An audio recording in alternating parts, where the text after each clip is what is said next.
everyone, this is Marcin Migdal from ActiveTVNetworks.com and YoungEntrepreneursHub.com. Today we got a very special treat for you guys. We've got my very good friend Wwodek Wojczynski streaming live from his headquarters in Toronto, Ontario. He is a CEO of the Integral Legacy Corporation, which is an affiliate member of the RC Business Group based out of Toronto area as well. So we're going to go and ask Wwodek a series of questions about entrepreneurship, about his duties as a CEO, what it's like to be a young, successful prodigy. Without further ado, welcome. Thanks, Marcin.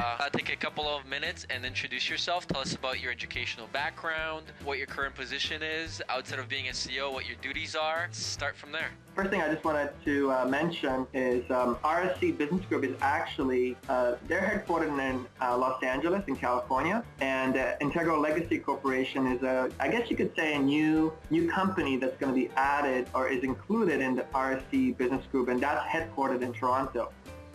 So with that out of the way, a little bit about me. Let's see. So my educational background, I actually started with graphic design. I did that from 1999 to 2003, and while I was a designer, I realized that my design, the quality of my work was as good as, or almost as good as, some of the global brand agencies all around the world. So in 2001, I launched my first company. It was a design agency, and we did design work and corporate design and branding work for some of the largest corporations in the world, like Campbell's and Dell Canada, Ontario Science Center, which is an organization here in Toronto, and many, many small companies from Canada, United States, and even some companies from Europe, countries like Switzerland, Poland, and England. And I did that work for 4 years, and I came to a realization after a while that the work I was doing as a designer wasn't able to impact the business side of things, simply because people would not listen to me that way. As a designer, I just, number one, they didn't feel like I knew anything about business, which is probably true, like I did not in some ways, but I had a very intuitive sense to things.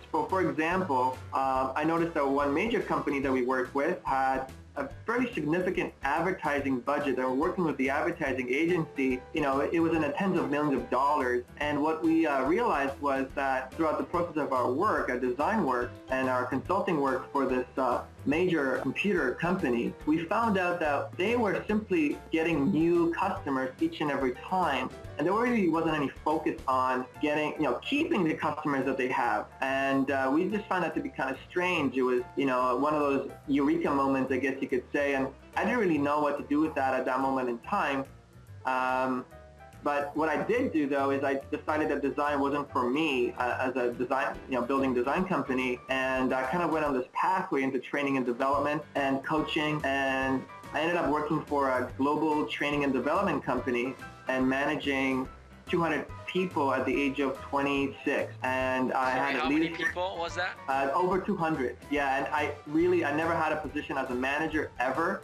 I didn't understand what was, I just had the willingness to do what it takes. It's one of the qualities that I say entrepreneurs really require, is the willingness to do what it takes and courage. So I just kind of took this on. I was very excited. In my role, I really produced breakthrough results, and it was the only job I ever had. And I was there for just under 6 months. And while I was working there, I formed a relationship with a coach. His name was Robert Chun, and he is the founder of RSC Business Group, and he would call me once a week, and he would develop me and train me. And his style and methodology of training was unlike anything else I've ever experienced in my entire life. And I'm very grateful for meeting Robert. It was because of him that I got introduced to the business side of things. Through him and through his guidance, I have been mentored, coached, and supported to really launch Integral Legacy Corporation with a real strong background of business know-how and business development, a whole bunch of skills. But it wasn't always rosy that way, because what ended up happening was I ended up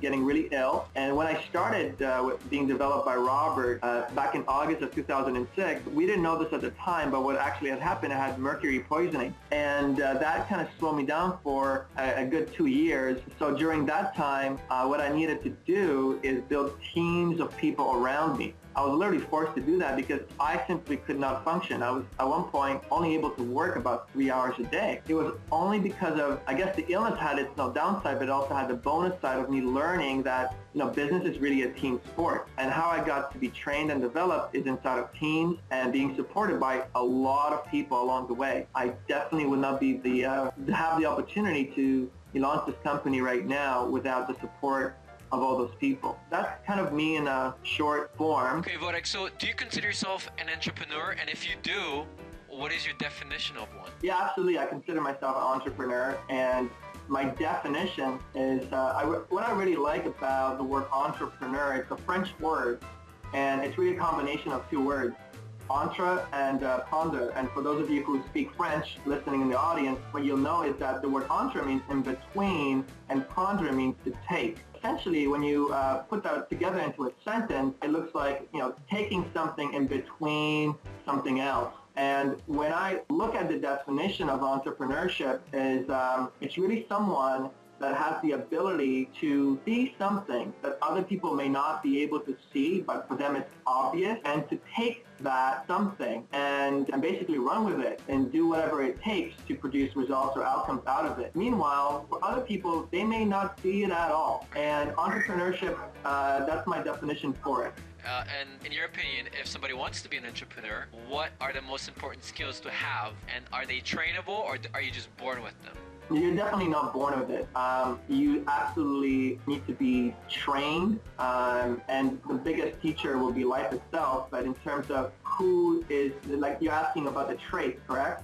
Correct. Yeah, I mean, the thing that I would say the most is it's not necessarily about any particular individual, because at the end of the day, entrepreneurs themselves build organizations. What entrepreneurs really need to own as a skill is developing teams around them so that they are not the one that needs to do all of the work. Oftentimes, we find that people get themselves drowned in a lot of stuff simply because they're not operating as a team or an organization. And I find that that's one of the essential characteristics that's required. And a couple of other things that I mentioned before is one of them is courage, and another one is the willingness to do what it takes. What I mean by courage is it's really going after something that there's no evidence sometimes for that, and creating a place or a space for people to follow you. And an aspect of courage would be then, becoming a leader, because you're essentially doing something or creating something that did not exist before you came along. And while you're initially creating it, it really requires that willingness to do what it takes, so that it goes from a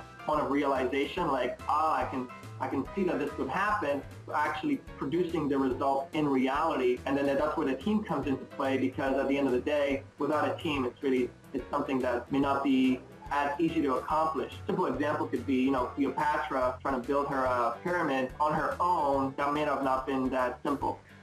Now, one thing that I'll just add is perseverance. For me personally, you have to have the willingness to do something, but you have to persevere through the good and the bad. Would you agree with that? Yeah, well, absolutely. I think that's an aspect of, having the willingness to do what it takes, because you can talk about it in so many different ways, right? And the commitment that it takes to build a business, it really does take time. So for people that take this pathway of entrepreneurship, really be good to yourself and understand that there'll be circumstances that come up that you will not like. There'll be things that you may not particularly be fond of, so to speak, right? Such as, give us a couple examples. I can speak from my personal experience. For example, for me, I ended up burning out when I was 26 years old. And what had happened is we discovered many years after the fact, but what had happened was I had mercury poisoning, and other heavy metals as well were involved, but the heaviest metal was mercury. And for those of you who know anything about mercury, it's the deadliest naturally occurring substance on planet Earth.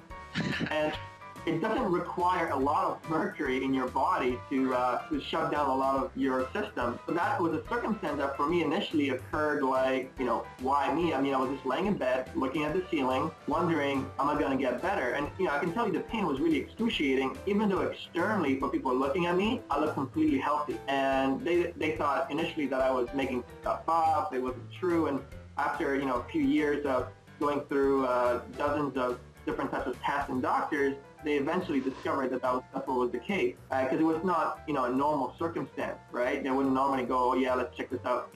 Let's check this guy out for mercury poisoning here, right? Yeah. So that definitely wasn't, at the time, I could say that wasn't something that I really wanted to have happen to me. But in retrospect, when I look back at it, it's the thing that allowed me to go beyond myself and my ego and really ask for help. I don't think I would have asked for help right at the age of 26 if I was fully healthy. I probably would have gone the individual route, and I would have been probably just as successful. I just wouldn't have an organization out of it. I'd be a very effective individual. Okay, now, when you were younger, did you always want to be an entrepreneur? Did you always have this ambition, this drive to find something, to find that needle in a haystack and make a blanket out of it?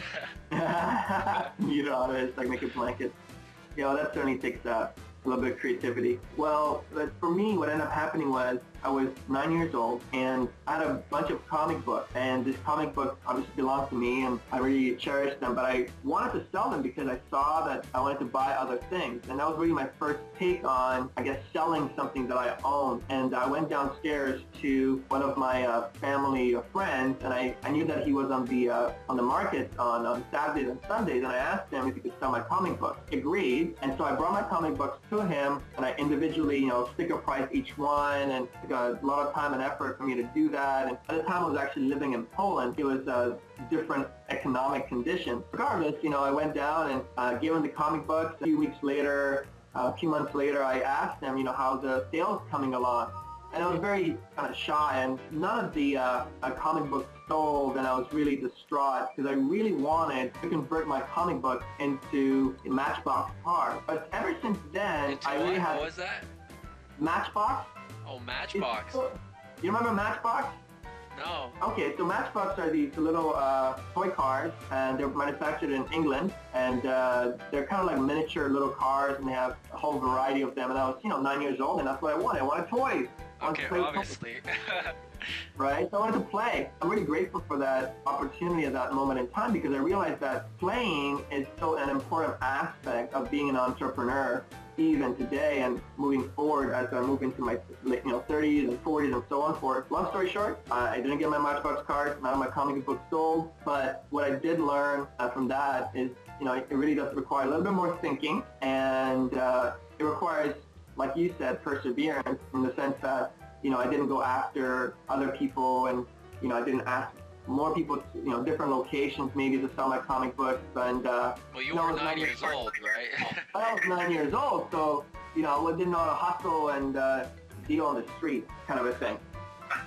But it taught me a lesson even at that age, and it stuck with me throughout the time. So I was always interested in, ever since that moment in time, to start my own business. And it wasn't until I was 21 that actually I ended up going through whatever I had to go through in my teenage years to actually launch my first business at the age of 21. Right. Now you mentioned earlier that you had a mentor. You didn't find that mentor until your late 20s. When you were younger and after you had your first experience at 9 years old, as you said, did you have any influences growing up that were business savvy? Did your parents introduce you maybe to business, or did you sort of wait around till you were 21 to discover this new thing about yourself? Excellent question. So you're asking me if I had any mentors prior to the age of 21, and the answer would be anybody that I would consider specifically a mentor. But I was surrounded by business people and people that were, very, very successful in not only business, but also ambassadors and people of that nature. And I was always fascinated by the lifestyles that they live. And my first mentor actually when I was right around the time I was 21 years old, and he was a Japanese man. His name was Robin Uchida, and I worked with him for 3 to 4 years before I met Robert at RC Business Group. And it was really there that I started to get exposed to the field of, at the time, design and building a design business and a company through that. And really, at the time, all I had was my friends. And my friends, none of them were entrepreneurs, so they did what they could, and they kind of supported me. And I thought it was a little bit weird that I'm doing what I'm doing. Like, why wasn't I getting a job like everybody else? Right. And some of them still don't get it to this day what I do, even though I explain it to them probably about 100 times. Yeah. And they think what I'm doing is risky and dangerous and scary, and I'm going to fall off the cliff anytime. But, we're still here, and all is well. And I'm interviewing you right now. You're a CEO. Yeah.